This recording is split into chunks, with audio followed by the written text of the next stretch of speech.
بالله السميع العليم من الشيطان اللعين الرجيم. بسم الله الرحمن الرحيم. الحمد لله الملك الحق المبين المتصاغر لعظمته جبابرة الطاغين المتخاضع لكبريائه عتاة المتمردين المعترف بربوبيته سائر الخلق أجمعين. والصلاة والسلام والتحية والإكرام على أشرف النبيين وخاتم المرسلين سيدنا ومولانا أبي القاسم محمد وأهل بيته الطيبين الطاهرين المعصومين المظلومين. أما بعد فقد قال الله سبحانه وتعالى في محكم كتابه المبين. بسم الله الرحمن الرحيم. إن الله يأمر بالعدل والإحسان وإيتاء ذي القربى وَيَنْهَى عَنِ الْفَحْشَاءِ وَالْمُنْكَرِ وَالْبَغْيِ يَعِظُكُمْ لَعَلَّكُمْ تَذَكَّرُونَ. عزیزان محترم، سورہ نحل قرآن مجید کا 16واں سورہ ہے، اور اس سورہ کی جس آیہ مبارکہ کی تلاوت کا شرف حاصل کیا گیا اس کا نشان 90 ہے. اس آیت میں پروردگار عالم نے 3 چیزوں کے کرنے کا حکم دیا اور 3 چیزوں سے منع فرمایا. ان اللہ یامر بالعدل والاحسان. اللہ حکم دیتا ہے عدل کرنے کا، اور اللہ حکم دیتا ہے احسان کرنے کا. وَإِيتَاءِ ذِي الْقُرْبَى. اور اللہ یہ حکم دیتا ہے کہ رشتہ دار کی مدد کرو. وَيَنْهَى عَنِ الْفَحْشَاءِ وَالْمُنْكَرِ وَالْبَغْيِ. اور اللہ علانیہ بدکاری سے منع کرتا ہے، پوشیدہ بدکاری سے منع کرتا ہے، اور اللہ منع کرتا ہے اس بات سے کہ تم اس کی نافرمانی اور اس سے بغاوت کرو. یعظکم لعلکم تذکرون.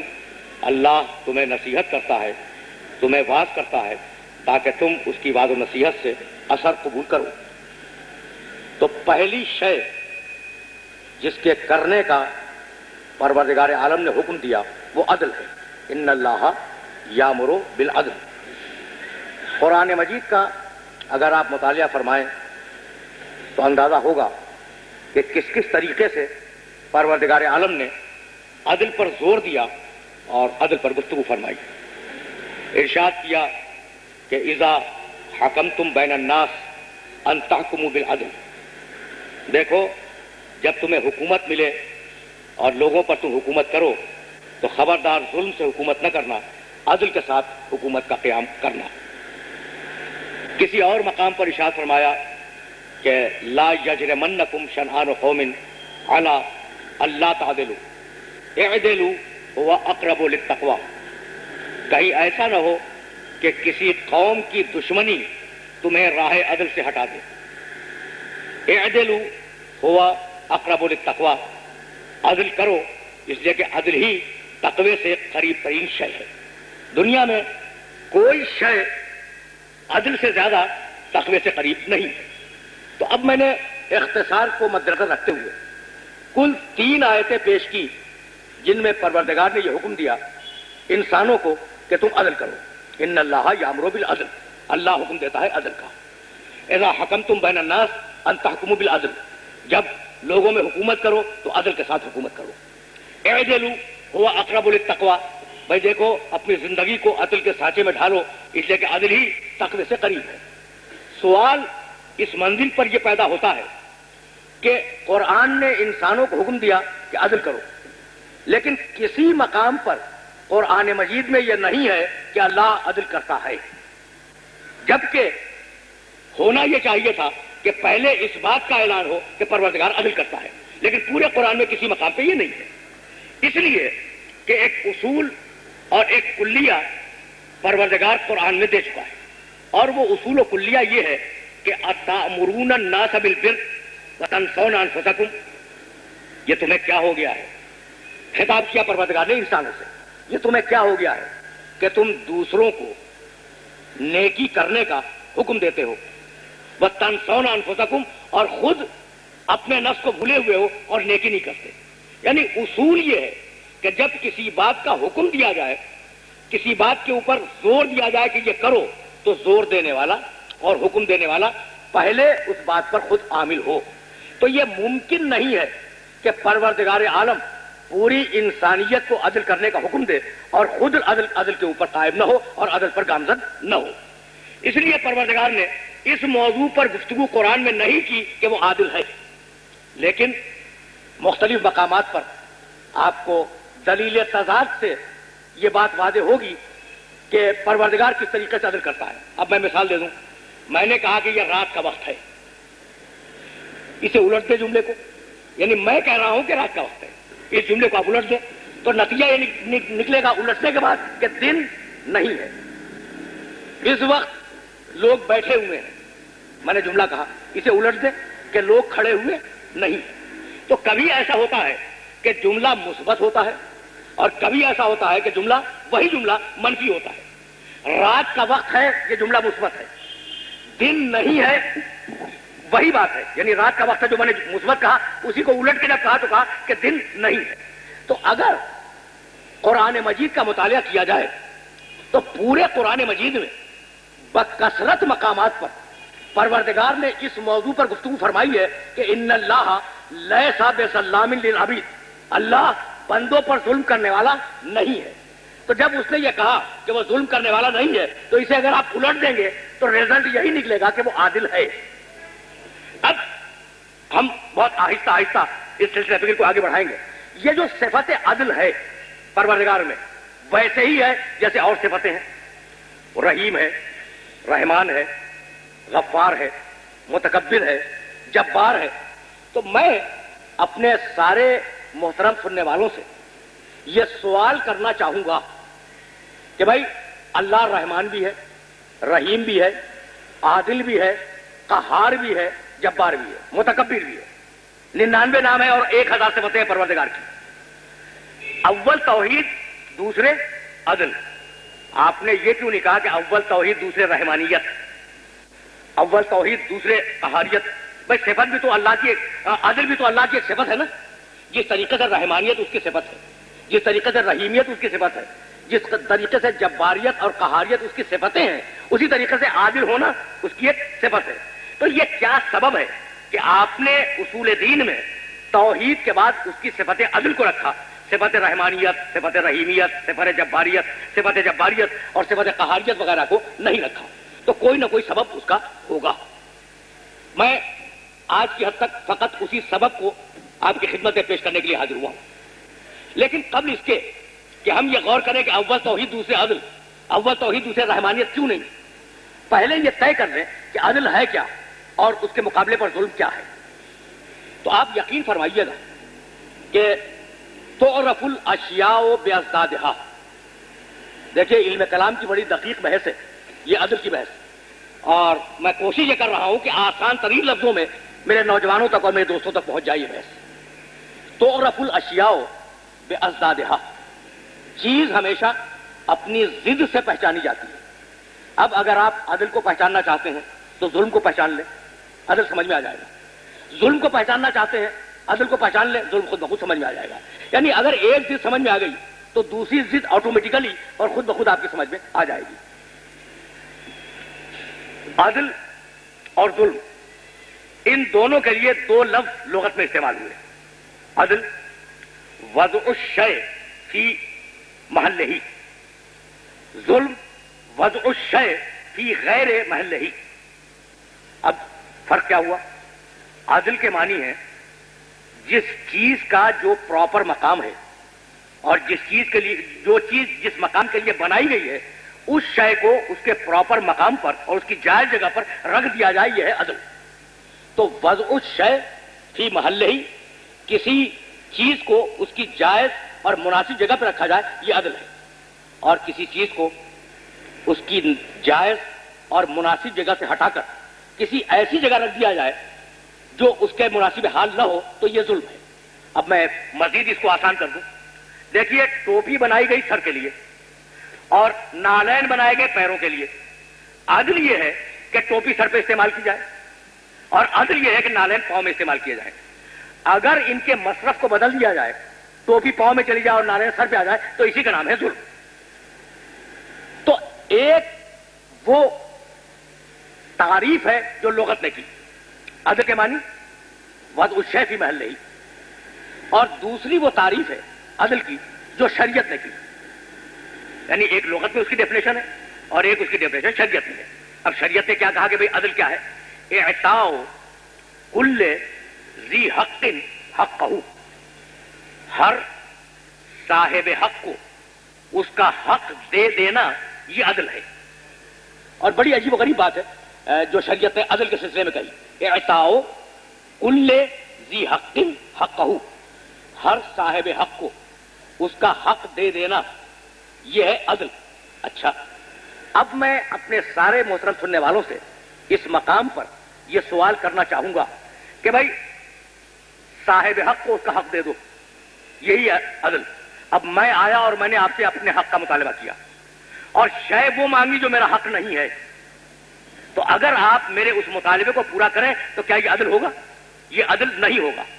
تو باریکی اس میں یہی ہے کہ ہر صاحب حق کو اس کا جائز حق دے دیا جائے. پہلے یہ تو طے ہو کہ ہر انسان کا جائز حق ہے کیا. تو جائز حق کو انسان طے نہیں کر سکتا. کیوں؟ اس لیے کہ مجھے نہیں معلوم کہ آپ کے ضروریات کیا ہیں، مجھے یہ نہیں معلوم کہ آپ اس معاشرے میں، اس سماج میں، اس دنیا میں اپنا کیا حق لے کر آئے ہیں. لیکن وہ جو آپ کا خالق ہے، وہ جو آپ کے رزق کا بندوبست کرنے والا ہے، وہ جس نے آپ کو خلق وجود سے سرفراز کیا، وہ جانتا ہے کہ آپ کا جائز حق اس کائنات میں کیا ہے. تو اس خالق کو آپ کے حقوق کی پوری معلومات بھی ہے اور وہ اختیار بھی ہے کہ پورا کا پورا حق آپ کو پیش کر دے. اگر عدل کی تعریف واضح ہو گئی ہو تو اب اسی کے تناظر میں ذرا سا ظلم کو دیکھ لیں. عجیب و غریب بات یہ ہے کہ اگر آپ فقہ اسلام کو دیکھیں گے تو آپ کو اندازہ ہوگا کہ دنیا کی کوئی فقہ ایسی نہیں ہے جس میں عنوان اولی اور عنوان ثانوی نہ ہو. میں نے عرض کیا نا کہ مسئلہ دقیق ہے، لیکن کوشش یہ کر رہا ہوں کہ آسان ترین لفظوں میں آپ تک پہنچ جائے. اب یہ عنوان اولی اور عنوان ثانوی سنیں جب ہم واپس جائیں گے عدل و ظلم کی طرف. دیکھیے، سور کا گوشت کھانا حرام، مردار کھانا حرام، شراب پینا حرام، یہ حکم اولی ہے. لیکن وہی قرآن جو ان چیزوں کو حرام قرار دیتا ہے، وہی قرآن ایکسیپشن لگاتا ہے اپنی آیت میں، فَمَنِ اسْتُرَّ غَيْرَ بَاغٍ وَلَا عَادٍ. وہ شخص جو حالت اضطرار میں ہو، بغاوت کر کے نہیں اور حدود خدا کو توڑ کر نہیں، واقعاً مضطر ہو جائے اور بھوکا ہو، تو ایسا شخص اس سور کے گوشت سے بقدر حاجت اور بقدر ضرورت استفادہ کر سکتا ہے. تو آپ نے دیکھا کہ حکم اولی میں، یعنی پہلا جو حکم تھا، حکم اولی میں سور کا گوشت حرام تھا، اور حکم ثانوی میں وہی حرام حلال ہو گیا بقدر حاجت اور بقدر ضرورت. یہ حکم اولی اور حکم ثانوی دنیا کے ہر حکم میں ہے. اب پھر ایک مسئلہ درمیان میں آیا، اس مسئلے کا نام ہے مسئلہ ترتب. میں اپنے اسلوب گفتگو سے بہت ہٹ کے بات کر رہا ہوں، اس لیے کہ مجھے آپ کو کسی نتیجے تک لے کے جانا ہے. اب یہ مسئلہ ترتب کیا ہے؟ اصول فقہ کی بڑی مشہور اصطلاح ہے. مسئلہ ترتب کی میں اگر تفصیل میں چلا جاؤں تو معاملہ الجھ جائے گا. آسان لفظوں میں عرض کروں ایک شخص نماز عصر پڑھنا چاہتا ہے اور اس کے پاس کل اتنا وقت ہے کہ وہ 4 رکعتیں بمشکل عصر کی ادا کر سکے، یعنی 4 ہی رکعتوں کو ٹائم ہے، سورج ڈوب رہا ہے، اور اگر نہیں پڑھے گا تو قضا ہو جائے گی۔ اب فرض کریں کہ وہ شخص دریا کے کنارے ڈوبتے ہوئے سورج کے سامنے نماز عصر پڑھنے کے لیے کھڑا ہوا،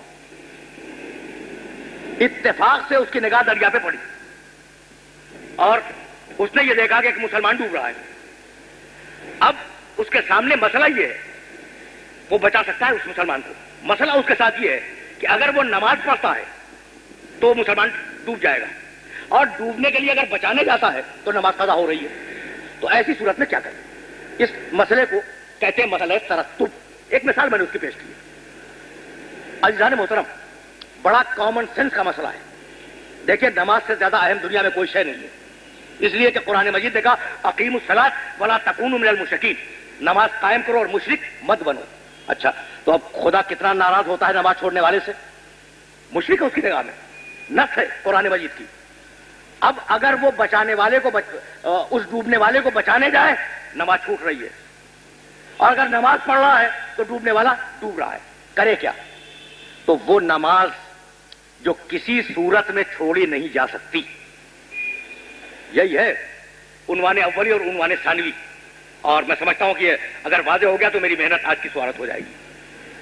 وہ نماز جو کسی صورت میں چھوڑی نہیں جا سکتی، اگر جل رہے ہو، فقہ اسلام، اگر جل رہے ہو، نعوذ باللہ کوئی جل رہا ہو اور اس کی نماز اس جلنے کے عالم میں قضا ہو رہی ہو، خطرہ ہو کہ وہ جل کے مر جائے گا اور قضا ہو جائے گی، تو صلاۃ الحریق کے نام سے اس کی نماز کا طریقہ فقہ میں موجود ہے کہ جلنے والا کیسے نماز پڑھے۔ اگر کوئی ڈوب رہا ہو اور اسے خطرہ ہو کہ میں ڈوب جاؤں گا، میری نماز میری گردن پہ رہ جائے گی، تو صلاۃ الغریق کے نام سے اس ڈوبنے والے کو نماز پڑھنے کا طریقہ فقہ اسلام میں بتایا گیا ہے۔ کتنی امپورٹنٹ ہے نماز! ایسی اہم نماز اگر وہ 4 رکعت کا وقت باقی ہو اور ڈوبتے ہوئے کسی مسلمان کو نمازی دیکھ لے تو اس کا لازمی فریضہ یہ ہے کہ اس نماز کو چھوڑ دے اور اس ڈوبتے ہوئے مسلمان کو بچا لے۔ کیوں؟ بدلیل ہی موجود ہے، اس لیے کہ نماز کی بعد میں قضا ہو سکتی ہے، ڈوبنے والے کو بچانے کی قضا بعد میں ممکن نہیں ہے، اس لیے کہ وہ مر جائے گا۔ تو اب اگر یہ بات واضح ہو جائے تو میری محنت سوارت ہو گئی۔ نماز کا حکم اولی یہ ہے کہ کسی صورت میں قضا نہیں ہو سکتی، اور نماز کا حکم ثانوی یہ ہے کہ اگر ڈوب رہا ہو ڈوبنے والا تو اسے بچانے کے لیے نماز چھوڑ دو۔ سور کے گوشت کا حکم اولی یہ ہے کہ کسی قیمت پر اسے کھایا نہیں جا سکتا، اور حکم ثانوی یہ ہے کہ اگر 3 وقت کا فاقہ ہو اور موت کا اور مر جانے کا خطرہ ہو تو تم بقدر حاجت اور بقدر ضرورت اس سور کے گوشت سے نعوذ باللہ استفادہ کر لو۔ تو بات واضح ہوئی، حکم اولی میں واجب، حکم ثانوی میں حرام، حکم اولی میں حرام، حکم ثانوی میں واجب۔ ہر حکم شریعت کے ساتھ یہ ہے، روزہ کسی صورت میں نہیں چھوڑ سکتے، لیکن اگر خوف جان ہے اور شدید مرض آ گیا ہے چھوڑ دو روزے کو، وہ حکم اولی ہے، روزہ نہیں چھوڑ سکتے۔ یہ حکم ثانوی ہے، روزے کو چھوڑ دو۔ حج کسی صورت میں نہیں چھوڑ سکتے، اگر مستطیع ہو، لیکن اگر جان کا خطرہ ہو یا کچھ اور مسئلہ پیدا ہو جائے تو حج کو چھوڑ دو، یہ حکم ثانوی ہے۔ بھائی یہی میں عرض کرنا چاہ رہا تھا کہ اسلام کے ہر حکم میں ایک حکم حکم اولی ہے، دوسرا حکم حکم ثانوی ہے۔ حکم اولی میں اگر حلال ہو، حکم ثانوی میں حرام ہو سکتا ہے، حکم اولی میں اگر حرام ہو، حکم ثانوی میں وہ حلال ہو سکتا ہے۔ ظلم دنیا کی وہ ذلیل ترین شے ہے کہ نہ حکم اولی میں جائز ہے نہ حکم ثانوی میں جائز ہے۔ یعنی متفقہ بات ہے جو میں نے اپنے سننے والوں کی خدمت میں عرض کی کہ ظلم دنیا کی وہ ذلیل ترین شے ہے کہ حکم اولی میں بھی حرام، حکم ثانوی میں بھی حرام۔ یعنی اپنے بچانے کے لیے، اپنے ظلم کو روکنے کے لیے تھوڑا سا ظلم دوسرے پہ کر لو، جائز نہیں ہے۔ تو اب اگر یہ ظلم واضح ہو گیا تو اس کے اپوزٹ عدل۔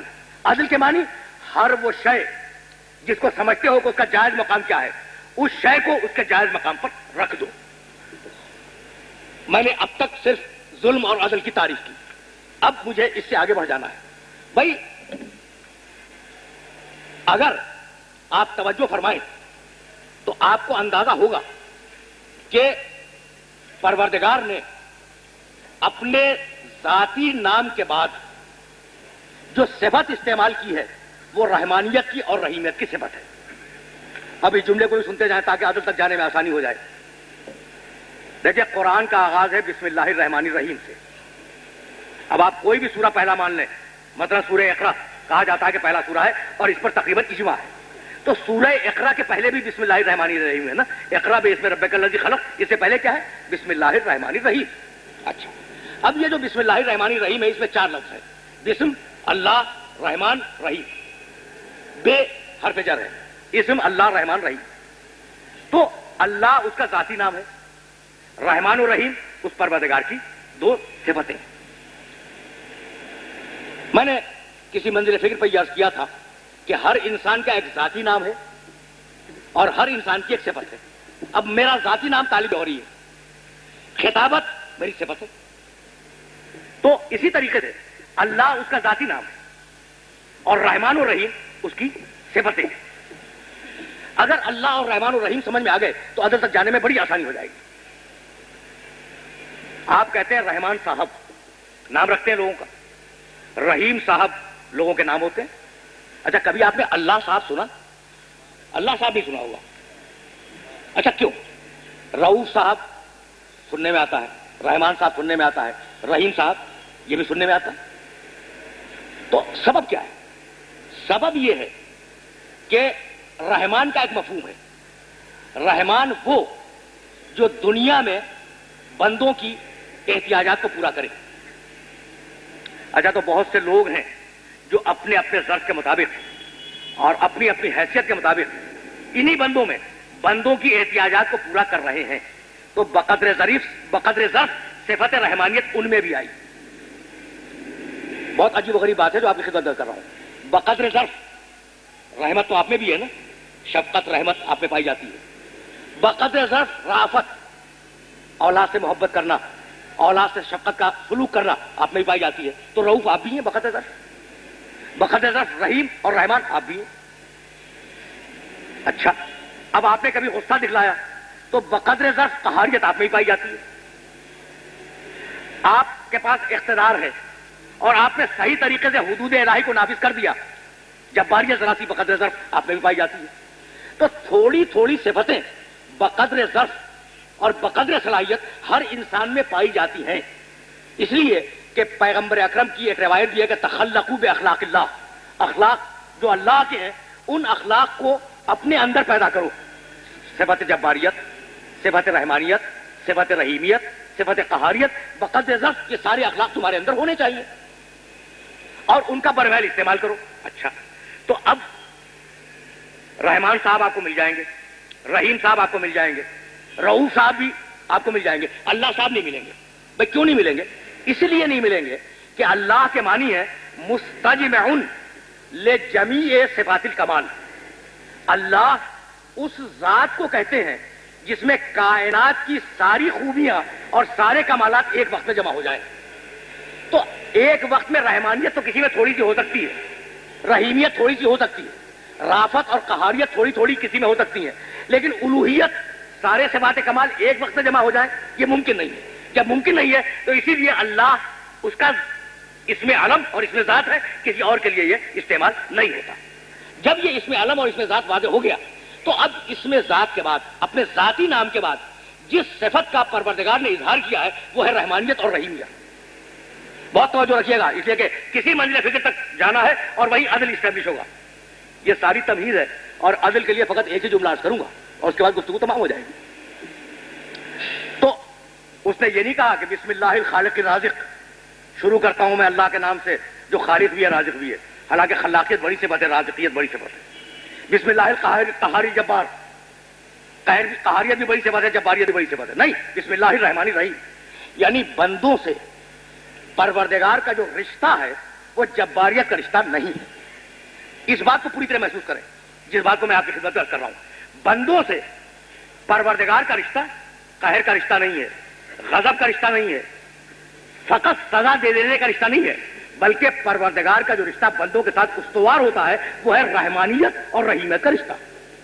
یعنی جو کچھ بھی وہ کر رہا ہے اس کی رحمانیت اور رحیمیت کی شاخیں ہیں اس پوری کائنات میں. خلق کرے رحمانیت ہے, رزق دے رحمانیت ہے, حد یہ ہے کہ اگر تمہیں کسی برائی پر سزا دے، یہ بھی رحمانیت کا ایک جز ہے، اس لیے کہ معاشرے کو سدھار کے رکھنا ہے۔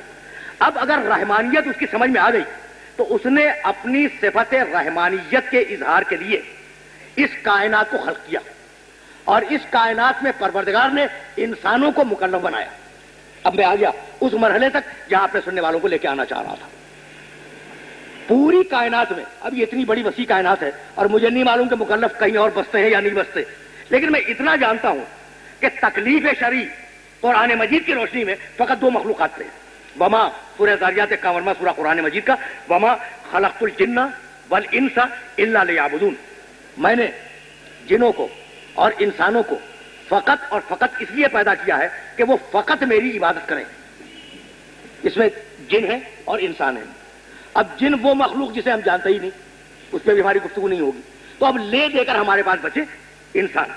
انسان ہے جو عبادت کے لیے پیدا کیا گیا، انسان ہے جو مکلف کیا گیا، انسان ہے جس پر اوامر و نواہی آئے، اور انسان ہے جس نے حلال و حرام کے بوجھ کو اٹھایا۔ اب یہاں رک جائیں، لیکن جانا ہے نا عدل تک، تو اب توحید سے ہم عدل تک جانا چاہ رہے ہیں۔ وما خلقت الجن والانس الا لیعبدون، میں نے خلق تو واحد متکلم کا صیغہ ہے، میں نے جنوں کو اور انسانوں کو فقط اور فقط اس لیے پیدا کیا کہ وہ میری عبادت کریں۔ جملہ نفی کا ہے لیکن میں نے اس بات میں ترجمہ کیا۔ اب میں نفی میں ترجمہ کر دوں، وما خلقت الجن والانس، میں نے نہیں پیدا کیا جنوں کو اور انسانوں کو الا لیعبدون، مگر اس لیے کہ وہ میری عبادت کریں۔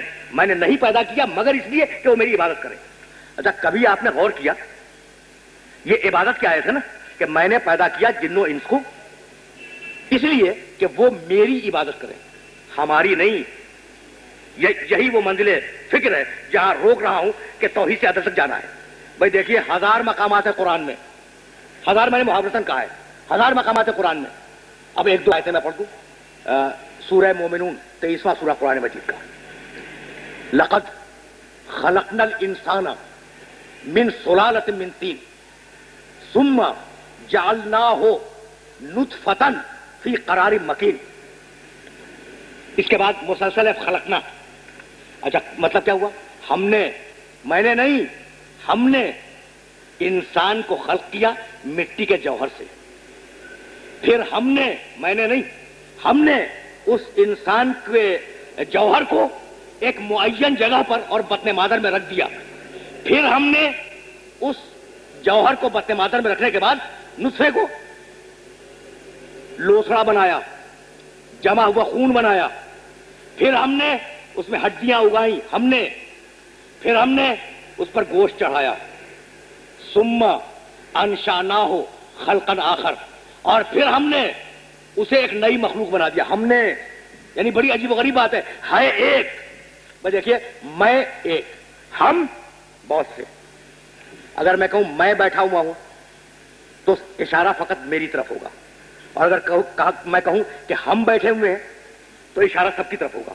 تو ہم جمع کا صیغہ ہے نا۔ اب یہ بار بار کہہ رہا ہے کہ ہم نے خلق کیا، ہم نے قرار مکین میں رکھا، ہم نے اسے بطن مادر میں رکھا، ہم نے ہڈی بنائی، ہم نے گوشت اگایا، ہم نے اس میں روح پھونکی، میں نہیں۔ اچھا، بہت توجہ رکھیے، بہت نازک منزل ہے، اور ظاہر ہے کہ رمضان کا اگر مہینہ نہ ہوتا تو تفسیر کے دقیق مسائل آپ کے سامنے نہ پیش کرتا۔ پھر واپس چلیں، بسم اللہ الرحمن الرحیم، هل اتى على الانسان حين من الدهر لم يكن شيئا مذكورا انا خلقنا الانسان من نطفة امشاج نبتليه فجعلناه سميعا بصيرا انا هديناه السبيل اما شاكرا واما كفورا۔ کتنے ہیں جمع کے صیغے؟ انا خلقنا الانسان من نطفة امشاج، ہم نے، میں نے نہیں، ہم نے انسان کو خلق کیا، ملے ہوئے پانی سے خلق کیا۔ کیوں؟ ہم اس کا امتحان لینا چاہتے تھے۔ فجعلناہ سمیعا بصیرا، ہم نے انسان کو قوت سماعت دی، ہم نے انسان کو قوت بصارت دی، میں نے نہیں۔ انا ہدیناہ السبیل اما شاکرا و اما کفورا، ہم نے انسانوں کی ہدایت کی۔ بھائی اللہ ایک ہے، یہ ہم کیوں بار بار استعمال کر رہا ہے؟ ہم نے انسانوں کی ہدایت کی۔ اب وہ ہدایت کو قبول کر کے شکر گزار بندے بنے، یا ہدایت کو ٹھکرا کر کفر کو اختیار کر لیں؟ تو سارے وہ مقامات، بھائی بڑی مشہور و معروف سورت ہے بسم اللہ الرحمن الرحیم، انا آتیناک الکوثر، ہم نے کوثر عطا کیا، میں نے نہیں، ہے نا قابل غور بات؟ کتنی عجیب و غریب بات ہے. اور سورہ زاریات وما خلقت الجن، وا خلقنا نہیں ہے، خلقت الجن والانس الا لیعبدون، میں نے پیدا کیا جنوں کو اور انسانوں کو کہ میری عبادت کریں. تو پورے قرآن میں ہم نے، اور سورہ زاریات میں نے خلق کیا. تو بھائی وہاں تھا ہم نے خلق کیا اور یہاں ہے میں نے خلق کیا. تو وہ سارے مقامات تھے جلال بتلانے کے، اپنی شان بتلانے کے، اپنی عزت جتلانے کے، اپنا شکوہ بتلانے کے مقامات تھے. اس لیے سارے مقامات پر کہا ہم نے خلق کیا. اور یہ مقام ہے عبادت کا سورہ زاریات میں، وما خلقت الجن والانس الا لیعبدون، میں نے جنوں اور انسانوں کو اس لیے پیدا کیا کہ وہ میری عبادت کریں. تو چونکہ مقام عبادت تھا اس لیے صیغہ جمع استعمال نہیں کیا تاکہ شرک کا شائبہ بھی داخل نہ ہونے پائے. کچھ بات واضح ہو رہی ہے؟ شرک کا شائبہ بھی داخل نہ ہونے پائے.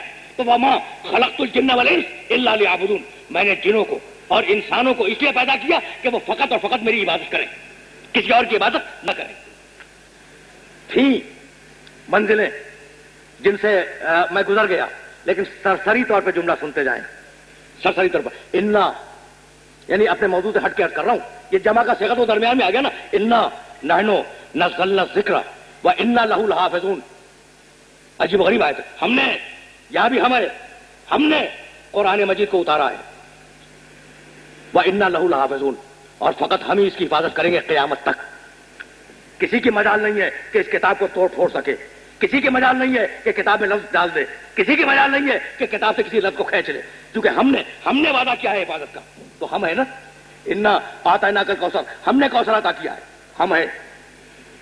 اور کروں ورفعنا لک ذکرک، حبیب ہم نے تمہارے ذکر کو بلند کیا.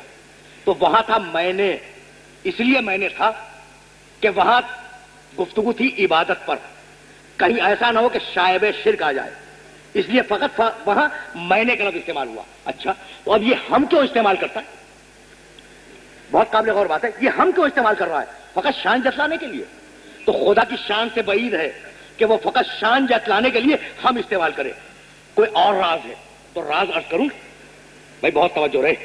راز یہ ہے کہ پورے قرآن کو دیکھ ڈالیں 6666 آیتوں کو، جہاں ہم استعمال کیا ہے پروردگار نے وہاں چیلنج ہے، وہاں پوری انسانیت کو چیلنج ہے. مثال انا نحن نزلنا الذکر وانا لہ لحافظون، ہم نے قرآن کو اتارا ہے، ہم اس کی حفاظت کریں گے. توڑ سکتے ہو تو توڑ کے دکھلا دو، تحریف کر سکتے ہو تو تحریف کر کے دکھلا دو، سارا زور لگا لو اس کتاب میں تحریف نہیں ہوگی.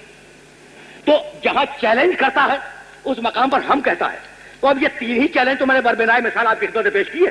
انا نحن نزلنا الذکر وانا لہ لحافظون، بھائی قرآن کی حفاظت ہم کرتے ہیں، اگر خراب کر سکتے ہو تو کر کے دکھلا دو، قیامت تک خراب نہیں کر سکتے. یہ مقام قرآن تھا، مقام نزول قرآن. اور اب مقام ذکر محمد نے کہا وَرَفَعْنَا لَكَ ذِكْرَكَ، حبیب ہم نے تمہارے ذکر کو بلند کیا ہے.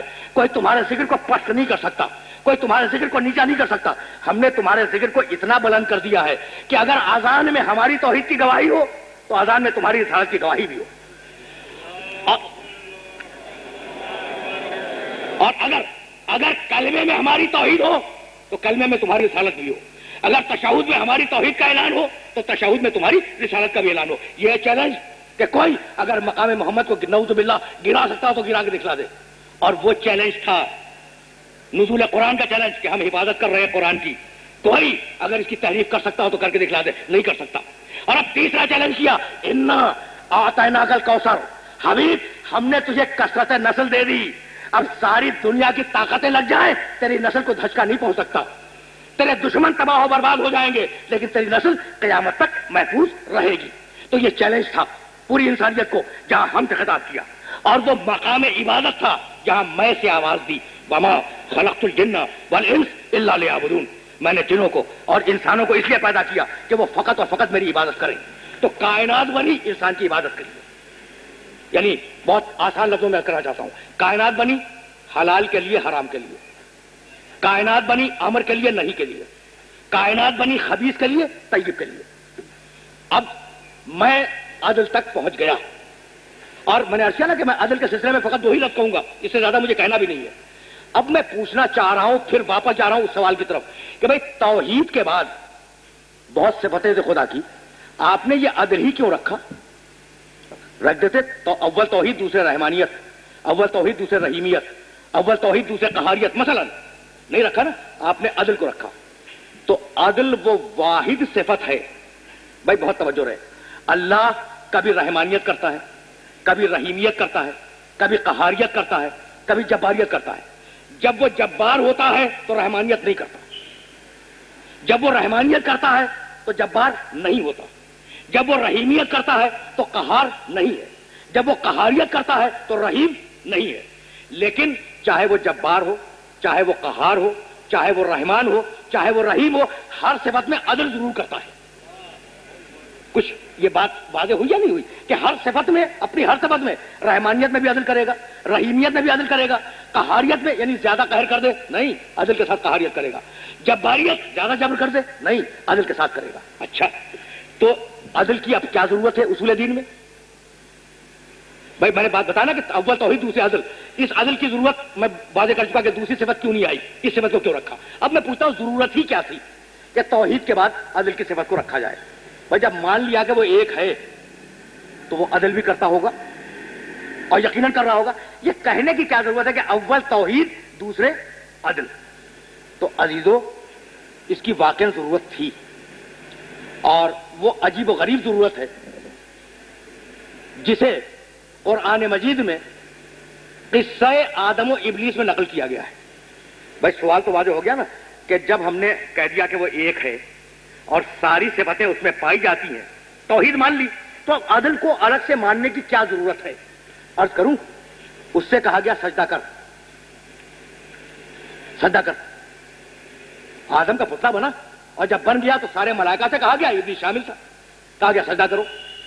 فسجدوا الا ابلیس، اس نے انکار کر دیا اور سارے فرشتوں نے سجدہ کیا. اب پوچھا پروردگار نے کہ ما منعک ان تسجد لما خلقت بیدی، ابلیس یہ تجھے کیا ہو گیا کہ جسے میں نے اپنے دونوں ہاتھوں سے بنایا ہے تو اسے سجدہ کرنے سے انکار کر رہا ہے؟ جواب سنیں گے، سوال بھی قرآن میں ہے، جواب بھی قرآن میں.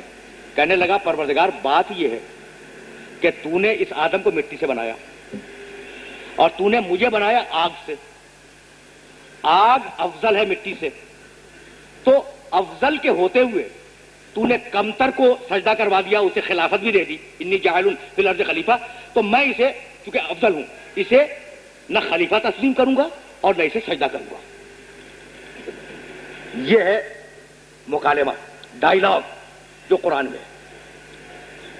اب پھر میں عدل سے ذرا سا ہٹ رہا ہوں، یعنی موضوع عدل سے،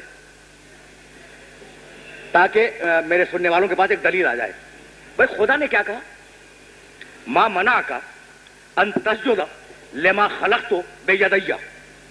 ابلیس بھیا تجھے کیا ہو گیا تھا کہ اس آدم کو میں نے اپنے دونوں ہاتھوں سے بنایا ہے اور تو اسے سجدہ کرنے سے انکار کر رہا؟ کہنے لگا خلقتنی من نار وخلقتہ من طین، مجھے تو نے آگ سے بنایا، اسے تو نے مٹی سے بنایا، میں افضل ہوں، سے سجدہ نہیں کروں گا. اچھا اب یہ دونوں جملے قرآن میں ہیں نا اور قیامت تک قرآن میں رہیں گے، تو اب جملہ سنتے جائیں. بھائی بہت توجہ سے سنیے گا جملہ، یہ کہ میں یہ اس لیے عرض کر رہا ہوں کہ آپ کے پاس کوئی دلیل ہو جو ذہنوں کے اندر محفوظ ہو جائے. ابلیس کی نگاہ ہے مادے پر کہ یہ بنا ہے مٹی سے، میٹیریل کس چیز سے بنا؟ مٹی سے بنا، اور میں بنا ہوں آگ سے. اور خدا کی نگاہ کس چیز پہ ہے؟ خدا یہ کہتا ہے کہ یہ مٹی سے بنا ہو یا پتھر سے بنا ہو، بنایا میں نے ہے، اسے سجدہ کر. تو خدا کی نگاہ ہے نسبت پر کہ بنایا میں نے، اور ابلیس کی نگاہ مادے پر ہے کہ یہ مٹی سے بنا ہے. بھائی ہے یا نہیں؟ ایک مرتبہ اور توجہ کرنا، ایک مرتبہ اور توجہ کیجیے. ما منعک ان تسجد لما خلقت بیدی، ابلیس اسے میں نے اپنے ہاتھ سے بنایا، دونوں ہاتھوں سے بنایا، تو سجدہ کیوں نہیں کرتا؟ تو خدا کا زور ہے کہ میں نے بنایا اور ابلیس کا زور ہے کہ یہ مٹی سے بنا. تو ابلیس کی نگاہ مادے کے اوپر ہے کہ کس چیز سے بنا، خدا کی نگاہ نسبت پر ہے کہ بنایا میں نے ہے، بنا کسی بھی چیز سے ہو. یہی ہے نا؟ اب جو لوگ اعتراض کرتے ہیں کہ بھائی یہ نبی کا جھنڈا اس میں ہے کیا، لکڑی ہے، کپڑا ہے اور رکھا کیا ہے، اس کا احترام اسے آنکھ سے لگانا یہ کیا مذاق ہے؟ ابو الفضل عباس کا علم کیا ہے، اس میں تھوڑی سی چاندی ہے، ایک لکڑی کا چھڑ ہے، تھوڑا سا کپڑا ہے، اس میں رکھا کیا ہے؟ رسول کا ممبر بھائی لکڑی کے علاوہ اس میں کیا ہے؟ حسین کا تعزیہ لکڑی اور کاغذ کے علاوہ کیا ہے؟ تو اب جس کی نگاہ فقط مادے پہ ہو وہ پیرو ابلیس ہے، اور جس کی نگاہ نسبت پر ہو وہ پیرو خدا ہے۔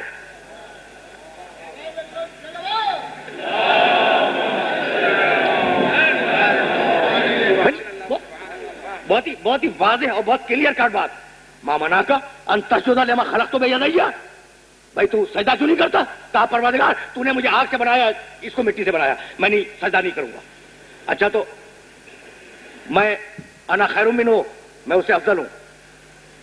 اب آپ مجھے بتلا دیں، ٹھنڈے دل سے بتلا دیں کہ ایک ہو افضل اور ایک ہو کمتر، اور آپ کو ایک عہدہ دینا ہے، تو آپ افضل کو دیں گے یا کمتر کو دیں گے؟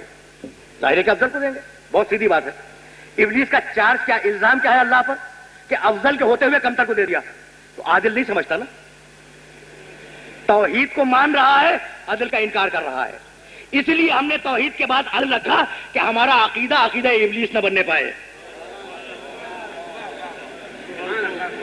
بھائی بہت آہستہ آہستہ اس منزل تک میں آ گیا جس منزل تک گفتگو کو لانا چاہ رہا تھا کہ ہمارا عقیدہ ابلیس نہ بننے پائے۔ بڑی دقیق بحثیں تھیں، لیکن ان ساری بحثوں کو میں نے اس منزل پر چھوڑ دیا۔ اب توحید کے بعد ہم نے عدل کو رکھا۔ آپ یقین کیجئے گا کہ اگر توحید کے بعد عدل کو نہ رکھا جائے تو نہ نبوت ثابت ہوگی اور نہ قیامت ثابت ہوگی۔ درمیان کا آئٹم تو میں نے چھوڑا ہوا ہے نا، وہ کسی اور مرحلے کے لیے، کسی اور وقت کے لیے۔ اگر عدل الہی پر یقین نہ ہو نہ نبوت ثابت ہوگی اور نہ قیامت ثابت ہوگی، اور دونوں عقیدے نبوت اور توحید کا ادا ہے۔ اگر اس لیے عرض کر رہا ہوں کہ مجھے اس کا لفظ نازل کرنا ہے، اگر ادا ہے تو اس کائنات کو اس نے بغیر منصوبے کے خلق نہیں کیا ہوگا، اور اگر منصوبہ ہے کائنات تو اس کو انسانوں تک پہنچنا چاہیے، اور اگر اللہ کا منصوبہ انسانوں تک پہنچ گیا کہ بھائی یہ کرو اور یہ مت کرو، تو پھر ایک دن ایسا ہونا چاہیے جس دن اللہ کرنے والوں کو جزا دے اور نہ کرنے والوں کو سزا دے، یہ ہونا چاہیے۔ تو اب توحید سے قیامت تک ہمیں جو سفر اختیار کرنا ہے وہ دلالت التزامی کا سفر ہے۔ اب وہ کیسے ہوگا؟ بھائی آپ نے یہ طے کیا کہ نبی آیا اور نبی نے 10,000 معجزات دکھلائے۔ ایک نبی نے مثلا ہمارے پیغمبر اکرم کے لیے ہے کہ ان سے کم و بیش 10,000 معجزات صادر ہوئے۔ اچھا، یہ معجزات جو ہیں خدا طاقت عطا کرتا ہے نبی کو معجزہ دکھلانے کی۔ اب اگر نعوذ باللہ آپ یہ طے کر لیں کہ خدا عادل نہیں ہے تھوڑی دیر کے لیے، تو اب نتیجہ کیا نکلے گا؟ ہو سکتا ہے کہ خدا بربنائے ظلم کسی غلط انسان کو معجزے کی طاقت ادا کر دے، اور وہ جھوٹا انسان، اور وہ آنے کے بعد اپنی نبوت کا اعلان کر دے۔ بہت عین ممکن ہے، اس لیے عادل تو ہے نہیں۔ تو یہ بالکل قرین قیاس ہے کہ کوئی انسان جو جھوٹا ہو اور نبوت کا اہل نہ ہو اسے خدا معجزے کی طاقت دے دے۔ کیا قرین قیاس ہے؟ میں نے تو کہا کہ بالکل قرین قیاس ہے۔ اب میں اپنے ایک سننے والے سے پوچھنا چاہتا ہوں کہ اگر کوئی نبی، اب تو نبوت ختم ہو چکی ہے، خاتم النبیین کا اعلان ہو چکا، اس سے پہلے کی بات کر رہا ہوں، کوئی شخص آیا اور آنے کے بعد اس نے کہا کہ میں اللہ کا نبی ہوں، اور اس نے اعلان نبوت کرنے کے بعد معجزے دکھلا دیے، تو آپ اسے نبی مانیں گے یا نہیں مانیں گے؟ معجزے دکھلا دیے اس نے، چونکہ معجزے دکھلا دیے اس لیے آپ اسے نبی مان لیں گے۔ تو میں اگر یہ کہوں کہ جناب آپ نے اسے کیسے نبی مان لیا، ہو سکتا ہے کہ اللہ نے کسی جھوٹے انسان کے ہاتھ سے معجزے صادر کر دیے ہوں، تو فوری آپ کا جواب یہ ہوگا کہ پروردگار کسی جھوٹے انسان کے ہاتھ پر معجزے کا صدور نہیں کر سکتا۔ اب میں پھر پوچھوں گا کہ بھائی آپ کے ذہن میں یہ کیسے آیا کہ پروردگار جھوٹے انسان کے ہاتھ سے معجزہ نہیں دکھلا سکتا؟ تو آپ یہ کہیں گے کہ یہ ظلم ہے کہ سچے انسان کے ہوتے ہوئے اللہ کسی جھوٹے انسان کو معجزہ دے دے، اور جہاں یہ ظلم ہوگا وہاں عدالت نہیں ہوگی۔ تو نبوت ثابت نہیں ہو سکتی جب تک آپ خدا کے عدل کو تسلیم نہ کریں، یعنی نبوت کی بنیاد عدل خداوندی ہے۔ اب مجھے نہیں معلوم کہ میری یہ بات ایکسپلین ہوئی یا نہیں ہوئی، لیکن اب چونکہ میں آخری مرحلے میں آ گیا اس لیے فقط ایک جملہ عرض کروں گا اور آپ سے اجازت لے لوں گا. ایک مرتبہ پھر سن لے جملے کو. جھوٹے انسان پر اگر معجزے کا صدور ہو جائے اور اس کے ہاتھوں سے اللہ معجزہ دکھلا دے تو یہ اسی صورت میں ہوگا جب وہ ظالم ہو، اس لیے کہ یہ ظلم ہے اور خدا ظلم کر نہیں سکتا، جھوٹے انسان کو معجزہ دے نہیں سکتا. اس لیے ماننا پڑے گا کہ اگر وہ اکیلا ہے، اس کی توحید کو تم مان رہے ہو تو پھر وہ عادل بھی ہے. تو توحید کے بعد عدل کا ماننا نبوت کے لیے جزء لازم ہے. اچھا، اب جب نبوت کے لیے جزء لازم ہے تو اب میں پوچھتا ہوں کہ جناب آپ ایک شریفانہ زندگی گزار رہے ہیں، نماز پڑھ رہے ہیں، روزہ رکھ رہے ہیں، عبادتیں کر رہے ہیں، جو وہ چاہ رہا ہے وہ کر رہے ہیں. اور ایک شخص ہے جو نعوذ باللہ شراب بھی پیتا ہے، جوا بھی کھیلتا ہے، نماز نہیں پڑھتا، روزے سے کوئی مس نہیں. یہ دونوں قیامت میں پہنچے اور قیامت میں پہنچنے کے بعد پروردگار عالم کی بارگاہ میں پیش ہوئے. نمازی، پرہیزگار، متقی. دوسرا فاسق و فاجر، گناہ کبیرہ کا کرنے والا. اب آپ کا کیا خیال ہے؟ اگر اللہ ظالم ہو تو نعوذ باللہ، اگر اللہ ظالم ہو تو ہو سکتا ہے کہ آپ کی نمازیں اٹھا کے پھینک دے، جہنم میں پھینک دے آپ کو، اور وہ جو شرابی تھا، وہ گناہ کبیرہ کرنے والا تھا، اسے جنت دے دے. اس لیے کہ ظلم میں تو کوئی حساب نہیں ہے نا، ظلم کا تو کوئی حساب ہی نہیں ہوتا. تو یہ آپ کس کانفیڈنس میں نمازیں پڑھ رہے ہیں، کس اعتماد پہ پڑھ رہے ہیں؟ صرف اس اعتماد پہ نمازیں پڑھ رہے ہیں کہ اللہ عادل ہے، وہ ہمیں ان نمازوں کی جزا دے گا اور جنت عطا کرے گا. تو اگر توحید کے بعد مسلمان عدل کو نہ مانے تو نہ نبوت محمد ثابت ہوگی اور نہ قیامت ثابت ہوگی. وآخر دعوانا ان الحمدللہ رب العالمین.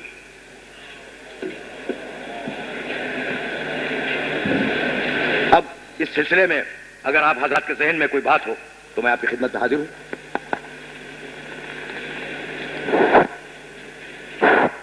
قبرستان کے سوالات کا سلسلہ شروع ہو.